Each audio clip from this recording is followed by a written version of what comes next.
বিষয়টা নিয়ে কেন দীর্ঘদিন এত আলোচনা হচ্ছে, এই কথাটা যদি একদিনে হুজুর আপনি বলে দিতেন, ভাইয়েরা আপনি মানুষদের উপকার করবেন, অন্য কারোর ক্ষতি করবেন না। হুজুর যদি এই কথাটা 2 লাইনেই বলে দেন তাহলেই তো বিষয়টা সুন্দর হয়ে যায়। এত দীর্ঘদিন এই বিষয়টা নিয়ে আলোচনা করার মতো কিছুই নাই। এবার আসুন মুসলমান ভাইয়েরা আমার, বন্ধুরা আমার, কোন কারণে আপনাদের সামনে দীর্ঘদিন এই আলোচনা করতেছে, কোন কারণে আপনি এই আলোচনাটা দীর্ঘদিন যাবত চলতেছে, কোন কারণে মিম্বার থেকে দীর্ঘদিন যাবত এই একটা বিষয়ে আলোচনা হচ্ছে, এই প্রশ্নটা আল্লাহর অনেক বান্দার মনের ভিতরে হয়তো চলে এসেছে। এই বিষয় নিয়ে এত কথা বলার দরকার নাই, এটা অনেক বান্দা হয়তো মনে করেছে, আল্লাহর অনেক বান্দা মনে করেছে। এবার আসুন জবাব দিয়ে দেই, কোন কারণে মানুষদের উপকার আপনি করব, কোন কারণে আপনার দ্বারা কারোর ক্ষতি যেন না হয়ে যায়। আল্লাহর নবী সাহাবী হযরত আবু হুরায়রা রাদিয়াল্লাহু তাআলা বলতেছেন, মান নাফাসা আন মুমিনিন কুরবাতান মিন কুরবাতিদ দুনিয়া নাফাসাল্লাহু আনহু কুরবাতান মিন কুরবাতি ইয়াউমিল কিয়ামাহ ওয়া মান সাতারা মুসলিমান সাতারাহুল্লাহু ফিদ দুনিয়া ওয়াল আখিরাহ ওয়া মান ইয়াসসারা আলা মু'সিরিন ইয়াসসারাহুল্লাহু ফিদ দুনিয়া ওয়াল আখিরাহ আল্লাহু ফি আউনিল আবদি মা কানা আল্লাহু ফি আউনি আখিহি। সুবহানাল্লাহ। মুসলমান ভাইরা আমার, বন্ধুরা আমার, আল্লাহর নবী সাহাবী হযরত আবু হুরায়রা রাদিয়াল্লাহু তাআলা আনহু তার যে হাদিস খানা তেলাওয়াত করলাম, উনার থেকে বর্ণিত যে হাদিস খানা আমি আপনাদের সামনে তেলাওয়াত করলাম, এইখানে আল্লাহর নবীর সাহাবী আল্লাহর নবী থেকে 4টা কথা রেকর্ড করে দিয়েছেন। কয়টা কথা? জোরে বলেন, কয়টা কথা? এই যেটুকু অংশটুকু আমি হাদিস থেকে তেলাওয়াত করলাম, এইখানে আল্লাহর নবী সাহাবী আল্লাহর নবী থেকে 4টা কথা বলেছেন। ভালো করে মনে রাখবেন, মুখস্থ করে আজকে বাড়ি যাবেন। আমার নবী বলেছেন, মান নাফাসা আম মুমিনিন কুরবাতান মিন কুরবাতিদ দুনিয়া। আমার আপনার নবী রাসূল আরবি সাল্লাল্লাহু আলাইহি ওয়াসাল্লাম বলেন, আল্লাহর যেই বান্দা অপর কোন বান্দার দুনিয়াবি একটা প্রয়োজন পূরণ করে দেবে, আল্লাহর যেই বান্দা তার অপর কোন ভাইয়ের দুনিয়াবি একটা প্রয়োজন পূরণ করে দিবে, আল্লাহর নবী বলতেছেন আল্লাহ রাব্বুল আলামিন কিয়ামতের দিনে তার একটা প্রয়োজন আল্লাহ পূরণ করে দিবেন। সুবহানাল্লাহ। মুসলমান ভাইরা আমার, বন্ধুরা আমার, ওই হাসরের ময়দানে, কিয়ামতের ময়দানে আমার আপনার জন্য সবচেয়ে বড় যে প্রয়োজন পূরণ হওয়া দরকার, সেটা হলো আল্লাহর পক্ষ থেকে আমার আপনার ক্ষমা পাওয়া। কথা বলেন ঠিক কিনা? আমার আপনার সবচেয়ে বড় প্রয়োজন হাসরের ময়দানে, কিয়ামতের ময়দানে আল্লাহর পক্ষ থেকে ক্ষমার ঘোষণা আসা।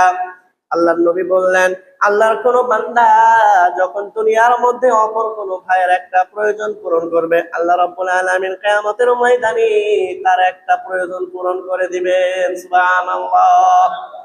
মুসলমান ভাইয়েরা আমার, বন্ধুরা আমার, এটা হলো প্রথম কথা। দ্বিতীয় যে কথাটা আল্লাহর নবী বর্ণনা করেছেন, আল্লাহর নবী সাহাবী হযরত আবু হুরায়রা রাদিয়াল্লাহু তাআলা আনহু এই হাদিসের মধ্যে দ্বিতীয় যে কথাটা বলেছেন, এইটা আমার আপনার মধ্যে বড়ই অভাব, আমার আপনার মধ্যে বড়ই অভাব। এই গুণটা আমার আপনার মধ্যে কেউ খুঁজে পাবে না, আমার আপনার মধ্যে এই কথাটা একেবারে নাই। আল্লাহর নবী বলতেছেন, মান সাতারা মুসলিমান। ভালো করে বুঝেন, আল্লাহর নবী বলতেছেন, মান সাতারা মুসলিমান, আল্লাহর কোন বান্দা যদি কোন মুসলমান ভাইয়ের কোন দোষ গোপন রাখে, ভালো করে বুঝবেন, আল্লাহর কোন বান্দা তার অপর কোন ভাইয়ের কোন দোষ যদি গোপন রাখে, বিভিন্ন সময়ে আমার আপনার সামনে দেখা যায় আল্লাহর অনেক বান্দারা অন্যায় করে, অনেক বান্দারা ভুল করে, অনেক বান্দারা আমার আপনার সামনে অপরাধ করে বসে। আমাদের স্বভাব হলো ওইটা মানুষের কাছে বেশি করে প্রচার করা। কথা বলেন ঠিক কিনা? নিজের সন্তান একটা অন্যায় করেছে, আমাদের প্রত্যেকের অভ্যাস হলো ওই অন্যায়টাকে কেমন করে ওইটাকে বৈধতা দিয়ে দেওয়া। নিজের সন্তান যখন একটা অন্যায় করে, তখন আপনি বুঝাইতে চাই ওইটা যেন কোনো অন্যায় না। কথা বলেন ঠিক কিনা? অনেক গুরুতর অন্যায় করেছে নিজের সন্তান, কিন্তু সে যেন বুঝাইতে চায় তার সন্তান কিছুই করে নাই।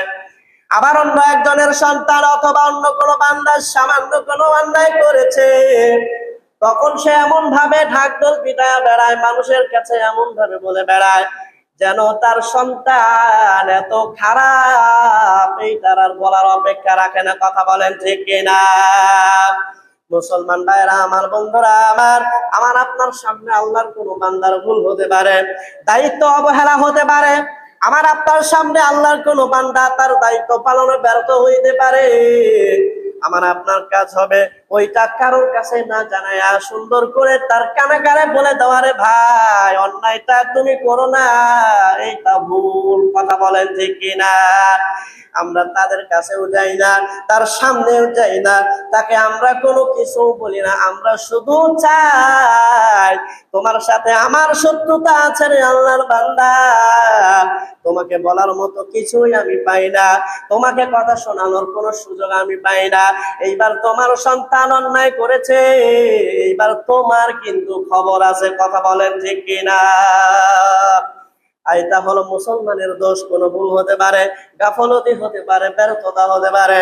আমার আপনার নবী বললেন এইরকম আল্লাহর কোন বান্দার দোষ যখন সামনে চলে আসে, আল্লাহর নবী বলতেছেন আল্লাহর যে বান্দারা এই দোষগুলো ঢেকে রাখে, এই দোষগুলো গোপন রাখে, আল্লাহ রাব্বুল আলামিন কাল কিয়ামতের ময়দানে সাতারাহু ফিদ দুনিয়া ওয়াল আখিরাহ, আল্লাহ রাব্বুল আলামিন শুধু কিয়ামতের দিন হাসরের ময়দান নয়, যেই বান্দা আল্লাহর বান্দার দোষগুলো গোপন রাখবে, আল্লাহ রাব্বুল আলামিন তার দোষগুলো, দুনিয়ার যে দোষগুলো হবে, এই দোষগুলো আল্লাহ গোপন রাখার ব্যবস্থা করবেন। সুবহানাল্লাহ। এবং হাসরের ময়দানে, কিয়ামতের ময়দানে আল্লাহ রাব্বুল আলামিন তার ওই বান্দাকে ডাক দিয়ে বলবেন, রে বান্দা, ও আমার বান্দা, তুমি এই পাপটা করেছো কিনা রে বান্দা? ও আমার বান্দা, দেখো তুমি অন্যায়টা করেছো কিনা? আল্লাহর বান্দা তখন ডাক দিয়ে বলবে, মালিক হ্যাঁ, এই অন্যায়টা তো আমার দ্বারা হয়ে গিয়েছে, অন্যায়টা আমি করেছি গো মালিক। আল্লাহ রাব্বুল আলামিন তখন তার ওই বান্দাকে কষ্ট দিবেন না, তাকে জাহান্নামেও দিবেন না। আল্লাহর ওই বান্দার দোষটা পুরো পৃথিবীর মানুষের সামনে আল্লাহ তুলে ধরবেন না। আল্লাহ রাব্বুল আলামিন ডাক দিয়া বলবেন, ও আমার বান্দা, তুমি দুনিয়ার মধ্যে আমার বান্দাদের দোষগুলো তুমি গোপনে রেখেছো, আমার বান্দাদের ভুলগুলো তুমি ঢেকে রেখেছো, কারোর সামনে প্রকাশ করো নাই রে বান্দা। কাজে আজকে তোমার দোষটা আমি গোপন রেখে তোমার জন্য জান্নাতের ফয়সালা করে দিলাম। সুবহানাল্লাহ। ومن يسر على معسر يسره الله في الدنيا والآخرة।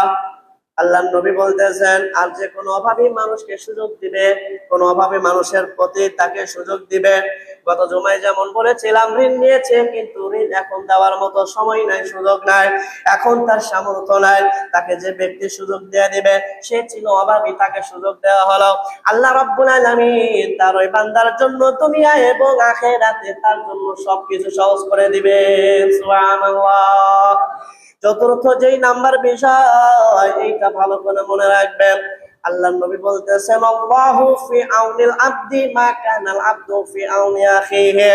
মুসলমান ভাইরা আমার, বন্ধুরা আমার, আল্লাহর নবী বিশ্ব নবী রাসূল আরবি সাল্লাল্লাহু আলাইহি ওয়াসাল্লাম বলতেছেন, আল্লাহ রাব্বুল আলামিন তার কোন বান্দাকে ততক্ষণ পর্যন্ত সাহায্য করেন, কথাটা মনে রাখেন, আল্লাহ রাব্বুল আলামিন ততক্ষণ পর্যন্ত তার কোন বান্দাকে সাহায্য করেন যতক্ষণ পর্যন্ত আল্লাহর ওই বান্দা তার কোন ভাইয়ের উপকার করে।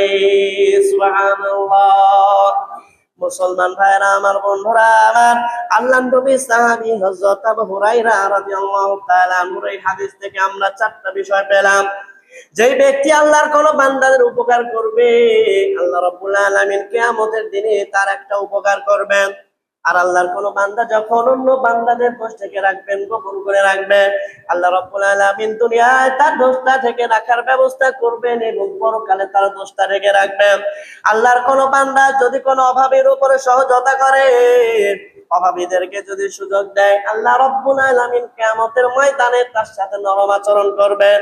চতুর্থ নাম্বার যেটা আমরা পেয়ে গেলাম, আল্লাহর কোন বান্দা যখন তার অপর কোন ভাইকে সাহায্য করতে থাকবে, আল্লাহ রাব্বুল আলামিন ততক্ষণ পর্যন্ত তার সাহায্য করবে। সুবহানাল্লাহ। তাহলে দেখেন, আপনি যদি একজনের একটা দোষ খুঁজে বেড়ান, আপনার স্বভাব যদি এমন হয় যে আপনি একজনের দোষ খুঁজে বেড়াচ্ছেন, আপনি দেখতেছেন সে নামাজি, আছে না নামাজি লোক নাই সমাজে, দেখতেছেন সে নামাজি, আপনি দেখতেছেন যে সে হজ করে আসছে, আপনি দেখতেছেন সে দান সৎকার হাত অনেক লম্বা, আপনি দেখলেন যে তার জাকাত দেয় অনেক, আল্লাহ সম্পদ দিয়েছে অনেক জাকাত দেয়, তার তো কোনো দোষই নেই নাকি? কিন্তু এরপরও আপনি একটা খুঁজে বের করলেন, সেটা কি? রাস্তাতে হাঁটার সময় রাস্তার এদিক ওদিক তাকায়, আপনি একটা দোষ বের করে ফেললেন। এখন রাস্তাতে হাঁটার সময় আমরা কি কেউ চোখ বন্ধ করে হাঁটি? কথা বলে না। আমরা কি চোখ বন্ধ করে হাঁটি? আমরা তো চোখ খুলেই হাঁটি। আপনি তার কোনো কিছু পেলেন না, আপনি শেষে দিলেন কি? সে রাস্তাতে হাঁটার সময় ডানে বামে এত তাকায় কিসের জন্য? আপনি যে দোষ খুঁজে বের করলেন, এটা কি দোষের আওতায় পড়ে? কথা বলেন, দোষের আওতায় পড়ে কিনা? পড়ে না, পড়ে না কিন্তু। কারণ রাস্তাতে হাঁটার সময় আমাকে আপনাকে চোখ কান খোলা রাখতেই হবে। চোখ বন্ধ করে যদি হাঁটি 10 কদমও তো সামনে যেতে পারবো না কেউ, তাই না? এখন আপনি আর দোষ পেলেন না, আপনি আরেকজনের কাছে বললেন, আরে অমুক হাজী সাহেব মনে করছিলাম খুব ভালো মানুষ, 5 ওয়াক্ত নামাজ পড়ে, জাকাত দেয়, হজ করে আসছে, তাহাজ্জুদ নামাজ পড়ে, আবার দান সৎকাও করে, এই বেটানা রাস্তায় হাঁটার সময় খালি রাস্তার ডানে বামে তাকায়। আসলে তো কোনো এটা দোষের মধ্যে পড়ে না, দোষের মধ্যে সামান্য পড়ে, এটা অন্যদিন বলবো না, আজকে থাক। তাহলে সাধারণভাবে এটা কিন্তু দোষের আওতায় পড়ে না। আপনি যে এটা ছড়ায় দিলেন এলাকার ভিতরে, আপনি তো রটায়া দিলেন, এটা রটাই দেওয়ার পরে আল্লাহর ওই বান্দা আপনার গুণ খুঁজবে নাকি আপনার দোষ খুঁজবে? কথা বলে না। গুণ খুঁজবে নাকি দোষ খুঁজবে? সেও তো চিন্তা করবে যে আল্লাহর বান্দা, আরে অমুকের ছেলে, তুমি যে আমার নামে একটা কথা রটায়া দিলা যেটা দোষের আওতায় পড়ে না, তোমার নিজের জীবনটা তো দোষ দিয়া ভরা, এইবার তোমার দোষগুলো আমি মানুষের কাছে বলবো। কথা বলে ঠিক কিনা? তাহলে আপনার দোষগুলো তো আপনি প্রকাশ করার ব্যবস্থা করলেন। আপনি আল্লাহর বান্দার দোষ ধরবেন, সে আপনার দোষী ধরবে। আপনি যেমন ঠুনকো বিষয়ে তাকে ধরে বেড়াবেন যে আল্লাহর বান্দা এটা কিভাবে করে, আল্লাহর ওই বান্দাও আপনার জন্য এই ঠুনকো ব্যাপার নিয়েই পড়ে থাকবে। কথা বলেন ঠিক কিনা? যখন আপনিও কারো দোষ ধরবেন না, তখন আপনার দোষও কেউ ধরবে না। তাহলে আমরা উপকার, আরেক বান্দার উপকার করব, তাকে সাহায্য করব, পরামর্শ চাইলে পরামর্শ দিব নাকি? মরিচ চায়া যদি, মরিচ তো সামান্য বিষয়, অনেক সময় হুট করে থাকে না, বাজারে দেওয়া সম্ভব না, মরিচ চাইলে মরিচও দিবেন, কাশি চাইলে কাশিও দিবেন। আপনারা যে খড় শুকান, এটার এলাকায় কি বলে? কাঙ্গাল। যেটাতে খড় শুকান, যদি কারোর এইটা লাগে ওইটাও দিবেন, তার উপকার হইল না? তার তো উপকার হইল। এই সামান্য পরিমাণ উপকার করতেও কোনোভাবে পিছপা হওয়া যাবে না। যা লাগে যেইভাবে আল্লাহর কোন বান্দার